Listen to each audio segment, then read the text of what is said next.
Hello mga ka-trending, welcome back to ZK Trend. Bell, inisyu na naman. Ito palang dahilan. Grabe kayo, bashers. Di na talaga matigil-tigil ang mga trolls at bashers ni Bell sa pagpakalat nga ng negative na mga post patungkol kay Bell.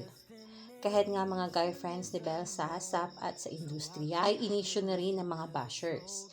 Ayon nga sa ilang trolls at bashers ay bakit umano mas laging kasama at gusto ni Bell makasama ang mga boys kaysa sa mga girls. Ayon nga dito sa isang bashers, pero bakit laging kasama ni babae at gustong kasama ni babae ang ASAP boys kahit saan? Siya ba gumagastos sa mga ito? Anong special sa mga ASAP boys na ito unless may secret o baka may alam sila na hindi dapat mabunyag? Kahit ano-ano na lang talaga ang mga sinasabi ng bashers at kahit sobrang liit ng issue ay talagang pinapalaki nila. At halos naman kasama ni Bell na mga lalaki ay besties at kuya niya sa industriya. At alam naman natin na panganay si Bell sa magkakapatid at never siyang nagkaroon ng kuya.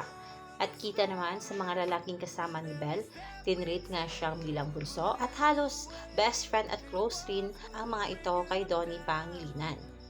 Sobrang bait ni Bell at grabe ring makisama, kaya maraming nagmamahal sa kanya co-artist bilang kaibigan at kapatid.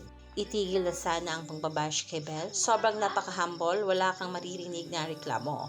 Di talaga deserve ni Bell ang mga ganitong issue. Kayo mga ka-trending, anong opinion nyo at reaksyon nyo tungkol dito? I-comment na. Hanggang dito na lang, maraming salamat sa inyong patuloy na panonood.